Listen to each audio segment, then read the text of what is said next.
സാഹിത്യ ലോകത്ത് നിറഞ്ഞു നിൽക്കുന്ന ഒരു ടെക്കി. അദ്ദേഹത്തിന് സ്വാഗതം ചെയ്യുകയാണ്. Shri Nandakumar, welcome to the show sir. Thank you. Welcome. ഇന്ന് നമ്മൾ പറഞ്ഞു തുടങ്ങിയത് എൻ്റെ കേരളത്തിൽ പറഞ്ഞു തുടങ്ങിയത് കൽപ്പാത്തിയെക്കുറിച്ചാണ്. അദ്ദേഹം കൽപ്പാത്തിയെക്കുറിച്ച് നമ്മൾ ഒരുപാട് കാര്യങ്ങൾ പറഞ്ഞിരുന്നു. അതിനുശേഷം അതും പാലക്കാടാണ്. ഇന്ന് നമുക്ക് അതിഥിയായി എത്തിച്ചിരിക്കുന്ന ശ്രീ നന്ദകുമാർ സാർ. അദ്ദേഹവും പാലക്കാട് ശ്രീകൃഷ്ണപുരത്ത് നിന്നാണ് അദ്ദേഹത്തിൻ്റെ ജീവിത യാത്ര ആരംഭിക്കുന്നത്. അവിടെ നിന്ന് അങ്ങോട്ട് പഠനത്തിന് ശേഷം അത് സാഹിത്യ ലോകത്തേക്കുള്ള യാത്രയാണ്. സാധാരണ ടെക്കികളിൽ അല്ലെങ്കിൽ ടെക്നിക്കൽ മേഖലയിൽ വർക്ക് ചെയ്യുന്ന ആളുകളെ സംബന്ധിച്ചോളം കേൾക്കാത്ത ഒരു സാഹിത്യ വാസനയും അല്ലെങ്കിൽ സാഹിത്യത്തിലുള്ള എഴുത്തും ഒക്കെയാണ് അങ്ങിൽ നിന്ന് കാണാൻ സാധിച്ചിട്ടുള്ളത്. എങ്ങനെയാണ് ഈ ഒരു സാഹിത്യ ലോകത്തേക്ക് ഒരു ടെക്കി ഭാഷയിൽ നിന്ന് മാറി നിന്നുകൊണ്ട് ചിന്തിക്കാനുള്ളൊരു പ്രേരണ? ഞാൻ ജനിച്ചത് ശ്രീകൃഷ്ണപുരം എന്ന് പറഞ്ഞ പാലക്കാടുള്ള ഉൾനാട്ടിലുള്ള ഒരു പ്രദേശത്ത്. അപ്പോൾ ഞങ്ങളുടെ ഒരു പരിസരം എന്ന് പറഞ്ഞാൽ തന്നെ ആ രീതിയിലുള്ള എൻ്റെ മാതാപിതാക്കൾ എന്ന് പറഞ്ഞാൽ അവിടുത്തെ അധ്യാപകരായിരുന്നു. പിന്നെ ഞാൻ 1942 സ്ഥാപിതമായിട്ടുള്ള പെരുമാങ്ങോട് വായനശാല എന്ന് പറഞ്ഞിട്ടൊരു വലിയ ലൈബ്രറി, ഇപ്പോഴും വളരെ നന്നായിട്ട് സജീവമായിട്ട് വർക്ക് ചെയ്യുന്നൊരു ലൈബ്രറി. അപ്പോൾ അവിടെയുള്ള പുസ്തകങ്ങളുമായിട്ടുള്ള പരിചയം. പിന്നെ പൊതുവെ നമുക്കറിയാലോ കല്ലുവഴിച്ചിട്ട എന്നൊക്കെ പറഞ്ഞിട്ട് കഥകളി, അങ്ങനെ ഒരുപാട് വളപ്പമണ്ണ, അങ്ങനെ ഒരുപാട് സാംസ്കാരിക ധാരകളുടെ സംഗമമുള്ള ഒരു പ്രദേശമാണ് ഈ വെള്ളിനേഴി ശ്രീകൃഷ്ണപുരം. അപ്പം സ്വാഭാവികമായിട്ട് അന്ന് കുട്ടിക്കാലം മുതൽക്ക് തന്നെ നമുക്ക് വായനയിലുള്ള താല്പര്യമുണ്ട്. അങ്ങനെ എഴുതാനുള്ള ശ്രമങ്ങൾ നടത്തുന്നു. അപ്പോൾ നമ്മുടെ അച്ഛനമ്മമാർക്കും ടീച്ചേഴ്സിനൊക്കെ മനസ്സിലാവണം, എഴുതാൻ പറ്റും ഈ കുട്ടിക്ക് എന്ന് മനസ്സിലാവുന്നു. അങ്ങനെ നമ്മൾ ജീവിതത്തിൽ നമ്മുടേതായിട്ടുള്ള ഒരു എന്താ പറയുക ആത്മപ്രകാശനത്തിനുള്ള ഒരു വഴി നമുക്ക് കണ്ടെത്തുകയാണ്. അതൊരു ഭാഗ്യമായിട്ടാണ് ഞാൻ കരുതുന്നത്. കാരണം എല്ലാ മനുഷ്യരിലും സർഗവാസനകളുണ്ട്, എല്ലാ മനുഷ്യരും കലാകാരന്മാരുണ്ട്. പക്ഷേ എല്ലാവർക്കും ഈ മാർഗങ്ങൾ തുറന്നു കിട്ടിക്കൊള്ളുന്നില്ല. അത് ചിലർക്ക് ചിത്രമാകാം, ചിലർക്ക് സംഗീതമാകാം, ചിലർക്ക് ശില്പമാകാം. എന്നെ സംബന്ധിച്ചിടത്തോളം അത് വാക്കിന്റെ മാർഗമായി. അത് ആ ഒരു സമയത്തെ കണ്ടെത്താനും അത് മുമ്പോട്ട് കൊണ്ടുപോകാനും സാധിച്ചു എന്നുള്ളതാണ്. ഒരുപാട് കണ്ടെത്തിയ ആൾക്കാർ ഗുരുക്കന്മാരൊക്കെ അവരൊക്കെ പ്രോത്സാഹിപ്പിച്ചു. കാരണം അന്നത്തെ കാലത്ത് അത്തരത്തിലുള്ള അധ്യാപകരുണ്ടായിരുന്നു. ശബ്ദധാരാവലി നോക്കി പദങ്ങളുടെ അർത്ഥം കണ്ടുപിടിച്ച് തരികയും അങ്ങനെയൊക്കെയുള്ള നമുക്ക് പുസ്തകങ്ങൾ സെലക്ട് ചെയ്ത് തരികയും, ഷെർലോക്ക് ഹോംസിന്റെ പുസ്തകം വായിക്കണം എന്ന് പറയുന്ന സമയത്ത് ബംഗാളി നോവലുകൾ എടുത്ത് തരുകയൊക്കെ ചെയ്തിട്ടുള്ള മലയാളം അധ്യാപകരൊക്കെ ഉള്ളത് കാരണം അതെനിക്ക് കിട്ടിയിട്ടുള്ളൊരു ഭാഗ്യമായിട്ട് ഞാൻ കരുതുന്നു. തീർച്ചയായും. അതോടൊപ്പം തന്നെ ഈ എഴുത്തിൻ്റെ ലോകത്ത് നിന്ന് ശ്രദ്ധേയമായ ഒരു എഴുത്തായിരുന്നു 1921 കുറുക്കുവഴികൾ പ്രണയത്തിന്. അത് എഴുതാൻ കൂടെ നിന്നത് GS ശുഭ, സ്വന്തം ഭാര്യ തന്നെയാണ് കൂടെ നിന്നുള്ളത്. ഏറ്റവും നല്ല കൂട്ടുകെട്ടാണ് അങ്ങനെ ഒരു കഥ എഴുതാൻ വേണ്ടി. എന്താണ് ഈ 1921 കുറുക്കുവഴികൾ? ഒരുപാട് താല്പര്യമുള്ളൊരു വിഷയമാണത്. ഇത് എഴുതുന്ന സമയത്ത് ഞങ്ങൾ പ്രണയത്തിലായിരുന്നു. പക്ഷേ ഇപ്പോഴും പ്രണയത്തിലാണ്, അന്ന് ഭാര്യയായിട്ടില്ല. ഓക്കെ. ആ സമയത്ത് ഞങ്ങൾ ഒരുമിച്ച് ഒരു വർക്ക് ചെയ്യും. കാരണം ശുഭ അവൾ കവിത എഴുതുന്ന ആളാണ്. നമ്മുടെ ആനുകാലികങ്ങളിലും മാതൃഭൂമിയിലൊക്കെ ഇടയ്ക്ക് കവിതകളൊക്കെ എഴുതുന്ന ഒരാളാണ്. അപ്പം ഞാൻ കഥകൾ എഴുതിയിട്ടുണ്ട്, എൻ്റെ കഥകൾ പ്രസിദ്ധീകരിച്ചിട്ടുണ്ട്. അപ്പം ഞങ്ങൾ വായനയിലുള്ളൊരു താല്പര്യം ഞങ്ങളുടെ ഒരു ബന്ധത്തിൻ്റെ അടിസ്ഥാനപരമായിട്ടുള്ളൊരു ധാര തന്നെയാണ്. ആ സമയത്താണ് ഞങ്ങൾ എന്തുകൊണ്ടൊരു ഷഫിൾ നോവലിൻ്റെ രീതിയിൽ രണ്ടുപേർക്ക് ചേർന്നിട്ടൊരു പുസ്തകം ചെയ്തുകൂടാ. Shuffle novel in the sense നിങ്ങൾക്ക് ആ പുസ്തകം ഏത് ഭാഗത്തു നിന്ന് എടുത്ത് വായിച്ചു കഴിഞ്ഞാലും ആ കഥയുടെ ഒരു കണ്ടിന്യൂഷനും മറ്റു കാര്യങ്ങളൊക്കെ നമുക്ക് ലഭിച്ചുകൊണ്ടിരിക്കും. ഓക്കെ. സോ അങ്ങനെ ഞങ്ങൾ രണ്ടുപേരും ചെയ്തിട്ടുള്ള ഒരു പ്രത്യേകതരം നോവലാണത്. നിങ്ങൾ ഈ ഓഡ് നമ്പേർഡ് ചാപ്റ്റേഴ്സ്, അതായത് 1, 3, 5 ചാപ്റ്റേഴ്സ് വായിച്ചു കഴിഞ്ഞാൽ ഞങ്ങളുടെ പ്രണയത്തിൻ്റെ അനുഭവങ്ങളും ഞങ്ങളുടെ ബാല്യകാല സ്മൃതികളും അത് കവിതയുടെയും മെമ്മേഴ്സിൻ്റെ ഒക്കെ രൂപത്തിൽ ലഭിക്കും. ഓക്കെ. അങ്ങനെ ചെയ്തിട്ടുള്ള, പക്ഷേ 2, 4, 6 അങ്ങനെ ഈവൻ നമ്പേർഡ് ചാപ്റ്റേഴ്സിൽ പോകുന്ന സമയത്ത് 1700 വർഷങ്ങൾക്ക് മുമ്പ് സംഘകാലത്തിനകത്തിൽ സഞ്ചരിച്ച ഒരു യാത്രികന്റെ അന്വേഷണം അതും ലഭിക്കും. അങ്ങനെയാണ് ഞങ്ങൾ ആ നോവൽ ചെയ്തത്. ആ പ്രണയം 1024 കുറുക്കുവഴികൾ എന്നാണ് ആ പുസ്തകത്തിന്റെ പേര്. 1024 പറഞ്ഞാൽ 1 കിലോബൈറ്റ്. ഓക്കെ. അതും ഒരു ടെക്നോളജി ബേസ്ഡ് ആണ് അല്ലേ? Okay. Love in 1 KB. Love in 1 KB എന്നുള്ളതാണ് എൻ്റെ കോൺസെപ്റ്റ്. ഓക്കെ. അത് സത്യത്തിൽ അതിനെക്കുറിച്ച് പറഞ്ഞു കേൾക്കുമ്പോൾ ഒരു കുറുക്കുവഴിയായിട്ട് തോന്നുമെങ്കിലും പക്ഷേ അതിൻ്റെ കുറുക്കുവഴി അല്ല എന്നുള്ള കാര്യം അദ്ദേഹം തന്നെ നമുക്ക് പറഞ്ഞു തന്നിരിക്കുകയാണ്. എന്തായാലും അതോടൊപ്പം തന്നെ വന്ന മറ്റൊരു കഥയാണ് വായിലാക്കുന്നിലപ്പൻ എന്നുള്ള ഒരു കഥ സമാഹാരമായിട്ട് വന്നിരിക്കുന്ന ഒരു പുസ്തകമാണ്. ചോദിച്ചു വരുന്നത് മറ്റൊന്നുമല്ല, ഇന്ന് ഇപ്പം ഷാർജ പുസ്തകോത്സവത്തിലേക്ക് എത്തിച്ചേരുമ്പോൾ UAE ഒരു പ്രധാനപ്പെട്ട എല്ലാ എമിറേറ്റുകളിലും ചർച്ചാ വിഷയമായ ഒരു പുസ്തകമാണ് കാളിദാസൻ്റെ മരണം എന്നുള്ളത്. ഒരു കാളിദാസൻ്റെ മരണം പോലൊരു പുസ്തകം എഴുതി വരുമ്പോൾ അതിൽ സാധാരണഗതിയിൽ നമ്മൾ കേട്ടിട്ടുള്ള ഒരുപാട് കഥകളുണ്ട് കാളിദാസനെ കുറിച്ച്. അകത്താര്, പുറത്ത് കാളി, അകത്ത് ദാസൻ എന്നൊക്കെ നമുക്ക് ഒരുപാട് കഥകൾ നമ്മൾ കേട്ടിട്ടുണ്ട്. മരക്കൊമ്പ് മുറിച്ചു, അങ്ങനെയുള്ള കഥകളൊക്കെ നമ്മൾ കേട്ടിട്ടുണ്ട്. പക്ഷേ അവിടെ ശാകുന്തളം പോലൊരു സാധനം, അതൊക്കെ നമുക്ക് വായനകളിൽ നമുക്ക് വരുന്ന സാധനങ്ങളാണ്. പക്ഷേ ഈ കാളിദാസൻ്റെ മരണം എന്നൊരു കോൺസെപ്റ്റിലേക്ക് സാധാരണഗതിയിൽ പെട്ടെന്ന് ആരും ചിന്തിച്ചു പോകാത്തൊരു മേഖല. പിന്നീട് മറ്റൊരു കാര്യം കൂടെ ചോദിക്കാനുള്ളത്, ഈ എഴുതി തുടങ്ങിയത് നാടകമായിട്ട് പിന്നീട് അതൊരു കാവ്യമായി മാറുന്നു, പിന്നീട് അതൊരു നോവലിലേക്ക് എത്തിച്ചേരുന്നു. എത്തിച്ചേരും. അതൊരു യാത്രയാണ്. ഒരു അതെ അതെ, അത് ഞാൻ അതായത് എന്ന് പറഞ്ഞാൽ ഈ പുസ്തകം ചെയ്യുന്ന ഈ ഒരു ചെറിയ കഥ, കാളിദാസന്റെ മരണത്തെക്കുറിച്ച് പലതരം ഐതിഹ്യങ്ങളുണ്ട്. അതിനകത്തുള്ള ഒരു ഐതിഹ്യം, ശ്രീലങ്കയിൽ എത്തിപ്പെട്ട കാളിദാസനെ ആ. അവിടെയുള്ള ഒരു ദേവദാസി വിഷം കൊടുത്ത് കൊല്ലുകയും ആ. ആ വിഷം കുടിച്ച് മരിച്ചു വീഴുന്ന സന്ദർഭത്തിൽ ഇത്രയും വലിയ ഒരു കവിയും നാടകൃത്തുമായി ഞാൻ പരദേശത്ത് വന്ന് ഒരു ഗണികയുടെ കയ്യാൽ കൊല്ല ചെയ്യപ്പെട്ടല്ലോ എന്ന് പറഞ്ഞ് വീഴുന്ന സമയത്ത് ആ. അവളും ആത്മഹത്യ ചെയ്യുന്നു. ആ.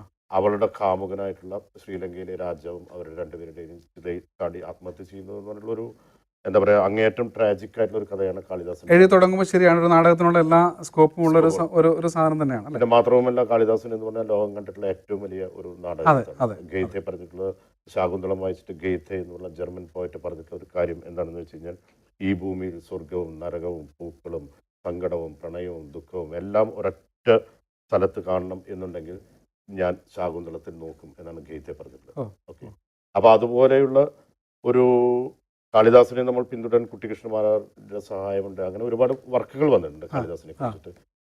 കാളിദാസൻ ഒരു നാടകൃത്ത് കൂടി ആയതിനാലാണ് ഞാൻ ആ നോവലിൽ നാടകത്തിൻ്റെ ഒരു ഫോം സ്വീകരിച്ചത്. അത് പിന്നീട് കാവ്യത്തിലേക്ക് എത്തിയതും അതിന്റെ ഒരു ഭാഗമായിട്ടാണ്. അതെ, കാരണം കാളിദാസൻ കവിയും നാടകൃത്തുമാണ്. അതെ. അപ്പോൾ ആ ഒരു ഫോം എനിക്ക് നോവലിൽ ആക്സെപ്റ്റ് ചെയ്യാൻ എനിക്ക് തോന്നുന്നു കാളിദാസന് അതിൽ പരിഭവം ഉണ്ടാവില്ല എന്ന്. ഇതില് സ്വീകരിച്ചിരിക്കുന്നതും ആ ഒരു കോൺസെപ്റ്റ് തന്നെയാണ്, കാളിദാസന്റെ ജീവിതവുമായി ബന്ധപ്പെട്ട് നിൽക്കുന്ന കോൺസെപ്റ്റ് തന്നെയാണോ അതോ അതിൽ കാളിദാസ് അതിനേക്കാൾ ഉപരിയായി കലയും അധികാരവും തമ്മിലുള്ള ബന്ധം എന്താണ്, എല്ലാ അധികാര വ്യവസ്ഥകളും എപ്രകാരമാണ് ഒരു കലാകാരനെ വേട്ടയാടുന്നത്, ഇത് നമ്മുടെ സമകാലീന സാഹചര്യങ്ങളിലൊക്കെ നമുക്ക് അറിയുന്ന കാര്യങ്ങൾ തന്നെയാണ്. ഓക്കെ, എപ്രകാരമാണ് ഒരു കലാകാരൻ ഭരണകൂടത്തിൻ്റെ ചില പ്രത്യേക തരത്തിലുള്ള പ്രശ്നങ്ങൾ ഇടപെടലുകൾ, ആ ഒരു സബ്ജക്റ്റാണ് ഇതിൻ്റെ പ്രധാനമായിട്ടുള്ള ഒരു സാധനം. പക്ഷെ അതേ സമയത്ത് തന്നെ അന്നത്തെ പൗരാണിക കാലത്ത് നിലനിന്നിരുന്ന മഹത്തായ ഇന്ത്യൻ സംസ്കാരത്തിലെ വിവിധ ജ്ഞാനമണ്ഡലങ്ങൾ ഈ നോവലിനകത്ത് കടന്നു വരുന്നുണ്ട്.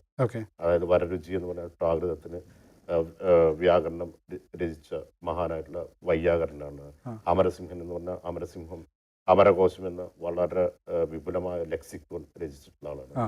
പിന്നെ ചെടികളിലും പൂക്കളിലും ഒക്കെ വേരുകളിലും ഒക്കെ ഉള്ള ജീവിതത്തിൻ്റെയും മരണത്തിൻ്റെയും രോഗശമനത്തിൻ്റെയും എലിമെന്റ്സ് തേടി നടന്ന നമ്മളൊക്കെ ധാന്വന്തരം കുഴമ്പ് എന്ന് പറയും, ധന്വന്തരി എന്ന മഹാനായ ഭിഷഗ്വരൻ, ഘടകർപ്പരൻ എന്ന് പറഞ്ഞ ഉജ്ജയിനി പണിതിട്ടുള്ള ആർക്കിടെക്റ്റും ശില്പിയുമായിട്ടുള്ള വാസ്തുശില്പകാരനായിട്ടുള്ള ഘടകർപ്പരൻ, ചങ്കു എന്ന് പറഞ്ഞ കാർട്ടോഗ്രഫി ഭൂപട നിർമ്മാണത്തിന്റെ, അങ്ങനെ ഒരുപാട് കഥാപാത്രങ്ങൾ ഇതിനകത്ത് കടന്നു വരുന്നുണ്ട് ഈ നോവൽ. പക്ഷേ ഈ കഥാപാത്രങ്ങളെ മുഴുവൻ കാളിദാസിന്റെ നിത്യകാമുകിയായിട്ടുള്ള വാണിനി വാദപ്രതിവാദങ്ങളിലൂടെ അവരെ എല്ലാം ചെറുത്തു തോൽപ്പിക്കുന്ന ഒരു പ്രത്യേകതരം ഒരു എലിമെന്റ് ഉണ്ട് അതിനകത്ത്. അത് ബോധപൂർവമായിട്ടുള്ള ഒരു ഫെമിനിസം അല്ല. കാളിദാസിന്റെ നിത്യകാമുകിയായ അവളെ വിക്രമാദിത്യൻ രഹസ്യ വിചാരണ ചെയ്തുകൊണ്ടിരിക്കുകയാണ്, എവിടെയാണ് കാളിദാസൻ എന്ന്. അപ്പോൾ കാളിദാസൻ എവിടെ എന്നുള്ള ഒരു അന്വേഷണമാണ് ബേസിക്കലി ഈ നോവൽ. അങ്ങനെ കാളിദാസന്റെ മരണത്തിന്റെ ആ കുരുക്ക് ഒരു സമസ്യ പൂരിപ്പിക്കുന്നത് പോലെ കാളിദാസന്റെ മരണത്തിന്റെ സമസ്യ പൂരിപ്പിക്കുന്നതിനെ കുറിച്ചാണ് പ്രധാനമായിട്ടും എൻ്റെ ഈ നോവൽ. അതിൽ ഈ കടന്നു പോകുന്ന വഴികളിലൂടെ ഒക്കെ തന്നെ നേരത്തെ സൂചിപ്പിച്ച പോലെ ഒരു ഫെമിനിസം വരുന്നു എന്ന് പറഞ്ഞാൽ അത് ആ സാങ്കല്പികം ആ ഒരു കാലഘട്ടത്തിൽ ഒരുപാട് ആളുകൾ അത്തരത്തിൽ ഉണ്ടായിരുന്നതാണ്. അപ്പോൾ അത് നമുക്ക് ഒഴിവാക്കി നിർത്താൻ പറ്റുന്ന ഒരു കാര്യമല്ല, സ്വാഭാവികമായി സംഭവിക്കുന്ന ഒരു കാര്യം തന്നെയാണ്. പക്ഷെ അത് ആണ് ഇപ്പോഴത്തെ ഒരു എഴുത്തുകാരിലേക്ക് വരുന്ന ഒരു മോഡൽ പോലെ ഒരു ഫെമിനിസം എഴുത്തിലേക്ക് കൊണ്ടുവരുന്ന ഒരു രീതിയും ഇപ്പോഴത്തെ ഒരു കാലഘട്ടത്തിൽ അത് വളരെ കൃത്രിമമായിട്ടുള്ള ഒരു രീതിയാണ്. കാരണം അങ്ങനെ ഒരു ഫെമിനിസം ഇല്ല. കാരണം നമ്മൾ ഫെമിനിസം എന്ന് പറഞ്ഞ കൺസെപ്റ്റ് ഒക്കെ 70s യൂറോപ്പിലും അമേരിക്കയിലൊക്കെ ഡെവലപ്പ് ചെയ്ത് വന്നിട്ടുള്ള ഒരു സമയമാണ്. വെർജീനിയ വൂൾഫ് ഒക്കെ 20s 40s ബ്രിട്ടീഷ് ലിറ്ററേച്ചറിനകത്ത് കത്തിരുന്ന വെർജീനിയ വൂൾഫ് എന്ന് പറഞ്ഞ ഒരു എഴുത്തുകാരി രണ്ടാം ലോക മഹായുദ്ധത്തിന് ശേഷം അവർ മങ്ങിപ്പോയി. പക്ഷേ 70s വീണ്ടും അവരുടെ റൈറ്റിങ്സും മറ്റു സാധനങ്ങളൊക്കെ കണ്ടെടുക്കുന്നത്. അത് അവിടെയൊക്കെ നടന്നുള്ള വളരെ സ്വാഭാവികമായിട്ടുള്ള ഒരു പ്രക്രിയയാണ്. അതിനെ നിങ്ങൾ ബോധപൂർവം ഒരു സാമൂഹ്യ പ്രത്യയശാസ്ത്രം അല്ലെങ്കിൽ ഒരു ഫെമിനിസം എന്ന് പറഞ്ഞിട്ടുള്ളൊരു സംഗതി അല്ലെങ്കിൽ ഒരു സബാൾട്ടേൺ, ഇതെല്ലാം നമ്മൾ സാഹിത്യത്തിൽ വളരെ ഇങ്ങനെ മേൽക്കുപ്പായങ്ങളായിട്ട് ചെയ്തു വെക്കേണ്ട കാര്യമുണ്ട് എന്ന് എനിക്ക് തോന്നുന്നില്ല. കാരണം എന്താണെന്ന് വെച്ച് കഴിഞ്ഞാൽ ഓരോ സാഹിത്യകൃതിയും ഓരോ നോവലും ഓരോ കവിതയും അതിൻ്റെതായ രാഷ്ട്രീയവും പ്രത്യയശാസ്ത്രവും ഉൽപ്പാദിപ്പിക്കുന്നത്. അത് ഉദാഹരണത്തിന് ചാൾസ് ഡിക്കൻസിൻ്റെ നോവൽസ് നോക്കിക്കഴിഞ്ഞാൽ ബ്രിട്ടീഷ് ലൈബ്രറിയിൽ ഞാൻ പരിശോധിച്ച എല്ലാ രേഖകളെക്കാളും ഏറെ അന്നത്തെ ലണ്ടൻ ജീവിതത്തെക്കുറിച്ച് എനിക്ക് അറിയാൻ സാധിക്കുമെന്ന് മാർക്സ് പറഞ്ഞു. അതേപോലെ തന്നെ നമ്മൾ ഈ ഫ്രഞ്ച് ആ മിഡിൽ ക്ലാസ് ലൈഫിനെ കുറിച്ച് അറിയുന്നതിന് വേണ്ടിയിട്ട് നമ്മൾ ബെൽസാക്കിൻ്റെ ആ സീരീസ് ഓഫ് നോവൽസ് വായിച്ചു കഴിഞ്ഞാൽ അന്നത്തെ പാരീസിലെ ലൈഫിനെ കുറിച്ച് അറിയാം. അവരൊന്നും ബോധപൂർവം സോഷ്യൽ റിയലിസം എഴുതിയതല്ല. അതെ അതെ ഓക്കെ, സ്വാഭാവികമായി സംഭവിച്ചു പോയത് സ്വാഭാവികമായി എഴുത്തിലത് സംഭവിക്കും. ഈ സൃഷ്ടി എന്ന് പറയുന്നത് അതാണല്ലോ നമ്മൾ അതെ. ചിന്തിച്ചു കൊണ്ടുവരുമ്പോൾ ആ സ്വാഭാവികമായിട്ടും ഉണ്ടാകുന്ന ഒരു കാര്യം അല്ലേ, അതെ, അതെ. അതുമായിട്ട് ബന്ധപ്പെട്ടാണ് ആ സൃഷ്ടി അതിൽ ചിലപ്പോൾ ഫെമിനിസം ഉണ്ടാവാം, അല്ലെങ്കിൽ സ്വാഭാവികമായിട്ടുള്ള കഥ ഉണ്ടാവാം. കഥയുണ്ടാവും. അതിനുവേണ്ടി ഫെമിനിസത്തിന് വേണ്ടി ഫെമിനിസം എഴുതുമ്പോഴാണ് അത് അരോചകമായി മാറുന്നത്, അപ്പോൾ അത് അവിടെ വെച്ച് ഫെമിനിസവും തകരും, കലയും തകരും, കലയും തകരും, അല്ലെങ്കിൽ ആ സൃഷ്ടിയുടെ അതിൻ്റെ ഉദ്ദേശശുദ്ധിയും എല്ലാം എല്ലാം തകരും. തകർന്നു പോവുകയാണ്. കാരണം സൃഷ്ടിയുടെ ഒരു എനിക്ക് തോന്നിയിട്ടുള്ള ഒരു ബേസിക് ആയിട്ടുള്ള ഒരു സ്വഭാവം കുട്ടികളെ പോലെയുള്ള ഒരു ലീലാപരത, പ്ലേഫുൾനെസ് ആണ്. കാരണം ഞാനിപ്പോൾ ഒരു നോവൽ എഴുതുന്നു അല്ലെങ്കിൽ ഒരു കവിത എഴുതുന്നു എന്ന് പറഞ്ഞാൽ ഞാൻ വാക്കുകളെ കൊണ്ടുള്ള ഒരു ചെറിയ കുട്ടികൾ ജിക്സോ പസിലൊക്കെ കളിക്കില്ലേ, അതുപോലെ ഞാൻ ആ വാക്കുകളെ വെച്ചിട്ട് ഞാൻ വേറൊരു പ്രപഞ്ചം സൃഷ്ടിക്കാനുള്ള ഒരു ശ്രമത്തിൽ ഏർപ്പെടുകയാണ്. ഇതാണ് യഥാർത്ഥത്തിൽ കലാസൃഷ്ടി.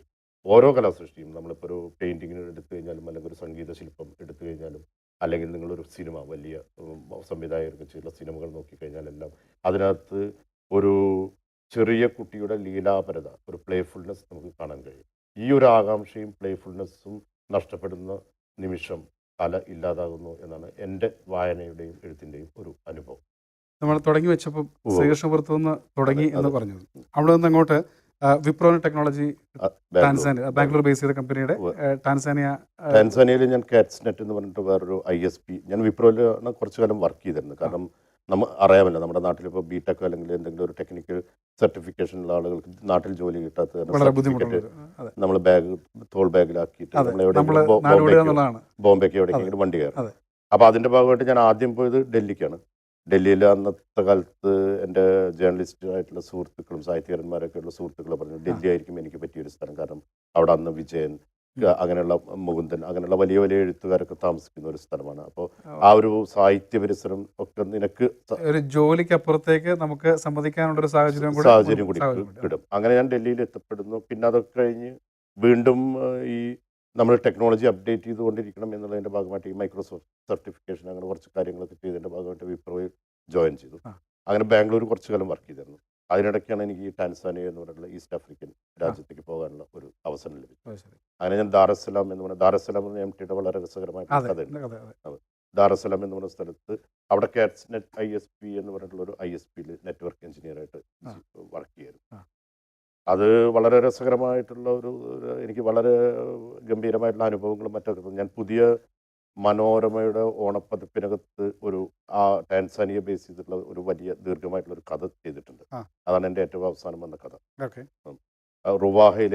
റുവാഹയിലേക്കുള്ള പാത, ഒരു ടാൻസാനിയൻ യാത്രാ വിവരണം എന്നാണ് അതിൻ്റെ പേര്. അത് ആ ടാൻസാനിയയിലെ കൾച്ചർ, അവിടുത്തെ ജീവിത രീതികൾ, അവിടുത്തെ ഫുഡ്, അവിടുത്തെ സായാഹ്നങ്ങൾ, അവിടുത്തെ നൈറ്റ് ക്ലബ്, അവിടുത്തെ സഫാരികൾ, സാൻസിബാർ എന്ന് പറയുന്ന ഗംഭീരമായിട്ടുള്ള സ്ഥലം. വാസ്കോ ദ ഗാമയ്ക്ക് നമ്മുടെ പോർച്ചുഗീസ് എന്ന അയാൾ ഇങ്ങനെ വാസ്കോ ദ ഗാമ ഇന്ത്യയിലേക്കുള്ള കപ്പൽ യാത്രയിൽ അയാൾ തങ്ങിയിട്ടുള്ള ഒരു സ്ഥലമാണ് ടാങ്കനിക്ക.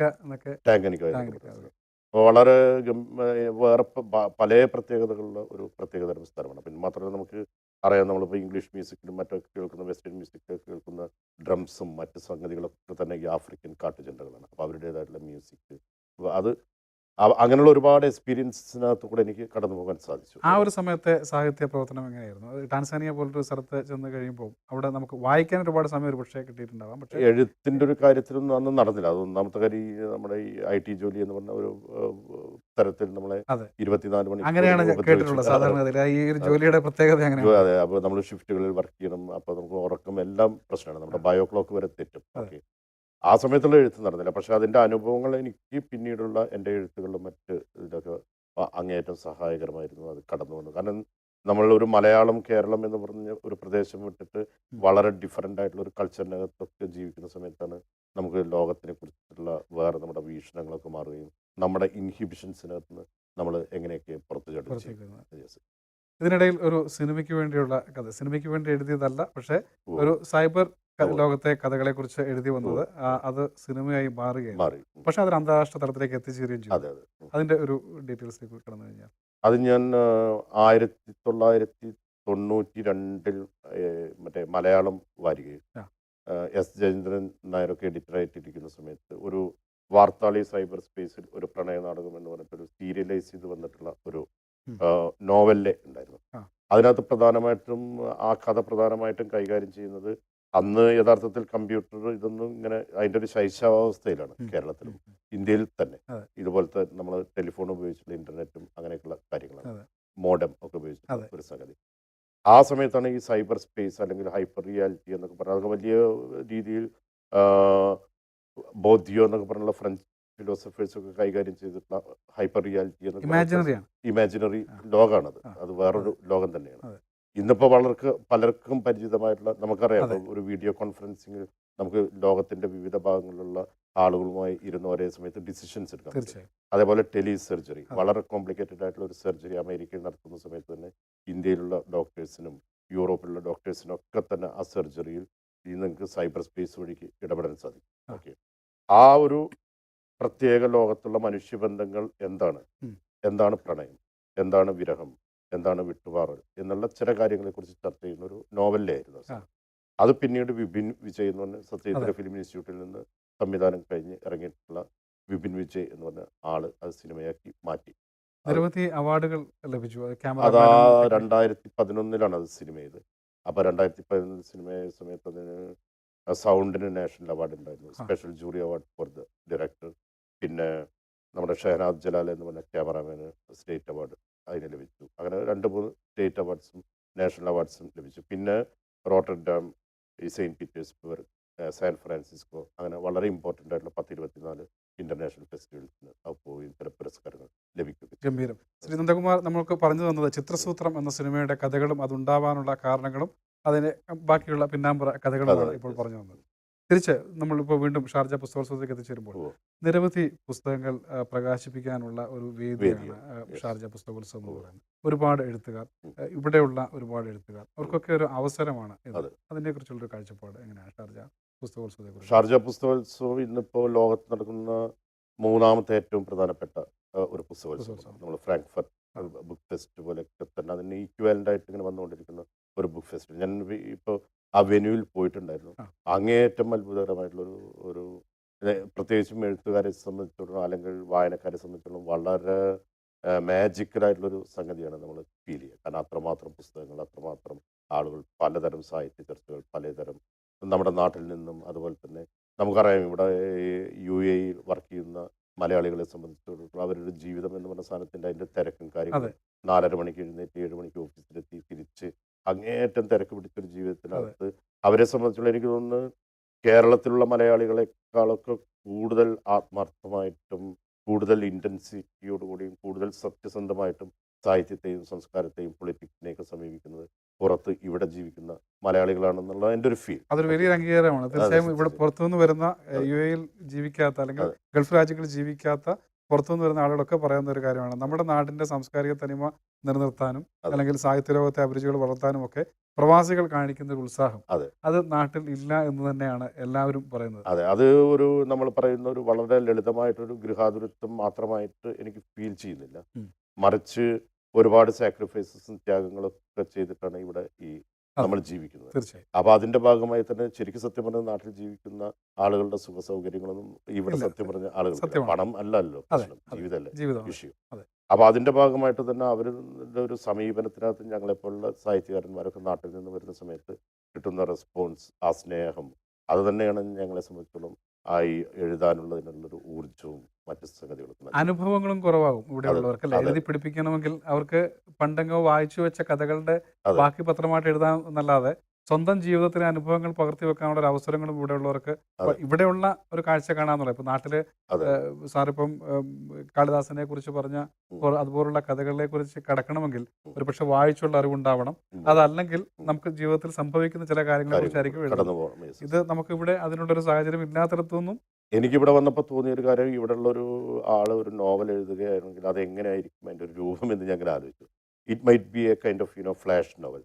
നിങ്ങൾക്ക് പെട്ടെന്ന് ചെറിയ സെൻറ്റൻസസ് ആയിട്ട് അങ്ങനെ എഴുതി പോകാനേ സാധിക്കും. ഓക്കെ, കൂടുതൽ ആലോചിച്ച് അങ്ങനെ ഒന്നും അല്ലേ? നടക്കില്ല. പക്ഷെ അതിനും നല്ല പോസിബിലിറ്റി ഉള്ള ഒരു സംഗതി തന്നെ. അത് പക്ഷേ അങ്ങ് ഒരു പക്ഷേ ശ്രദ്ധിച്ചാൽ മനസ്സിലാകും. അതെ. ഈ ഷാർജ പുസ്തകോത്സവത്തിൽ റിലീസ് ചെയ്തിരിക്കുന്ന ഇവിടെ നിന്നുള്ള എഴുത്തുകാരുടെ പുസ്തകങ്ങളെല്ലാം ചെറിയ പുസ്തകങ്ങളും അല്ലെങ്കിൽ കാമ്പുള്ള പുസ്തകങ്ങളായിരിക്കാം. പക്ഷേ ഈ പറയുന്ന പോലെ വലിയ നോവലേറ്റ് ഒന്നും എഴുതാനുള്ളൊരു സാവകാശമോ സമയമോ ഒരു പക്ഷേ ഇവിടെയുള്ളവർക്ക് ലഭിക്കുന്നുണ്ടാവില്ല എന്നുള്ളതാണ്. അതിനൊരു എക്സെപ്ഷനായിട്ട് ഞാൻ ഇപ്പോൾ ഈ 7th 7:30-ക്ക് എൻ്റെ കാളിദാസൻ്റെ മരണം എന്ന് പറഞ്ഞ പുസ്തകത്തിനെക്കുറിച്ച് നോവലിൻ്റെ ഒരു ദൃശ്യവായനയെക്കുറിച്ച് ആ എൻ്റെ ഒരു സുഹൃത്തായിട്ട് ഷോർട്ട് ഫിലിം മേക്കറും പോയറ്റായിട്ടുള്ള ഒരു സുഹൃത്തുമായിട്ടുള്ള ഒരു സമ്മതം. ഹാഫ് ആൻ അവർ സംവാദമുണ്ട്. ആ അതിൻ്റെ തൊട്ടടുത്ത ദിവസം തന്നെ സോണിയ റഫീഖ് എന്ന് പറയുന്ന ഇവിടെ ദുബായ് ബേസ്ഡ് ആയിട്ടുള്ള എഴുത്തുകാരി, അവർ വെർജീനിയ വുൾഫിൻ്റെ ആ നോട്ട് ബുക്സ് ട്രാൻസ്ലേറ്റ് ചെയ്തിട്ടുണ്ട്. അപ്പോൾ അതിൻ്റെ ഒരു പ്രകാശനം നടക്കുന്നുണ്ട്. അപ്പോൾ അങ്ങനെയുള്ള വളരെ കുറച്ച് പേർക്ക് മാത്രമാണ് ഇവിടെ ജീവിച്ചിട്ട് ഈ സാഹിത്യ പ്രവർത്തനത്തിൽ ഏർപ്പെടാനും വിവർത്തനം ചെയ്യാനൊക്കെ പറഞ്ഞാൽ നമുക്ക് ഒരുപാട് സമയവും അതെ, കാര്യങ്ങളൊക്കെ വേണം. തീർച്ചയായും തീർച്ചയായും. വായിക്കാനും ഇരിക്കാനൊക്കെ. അതെ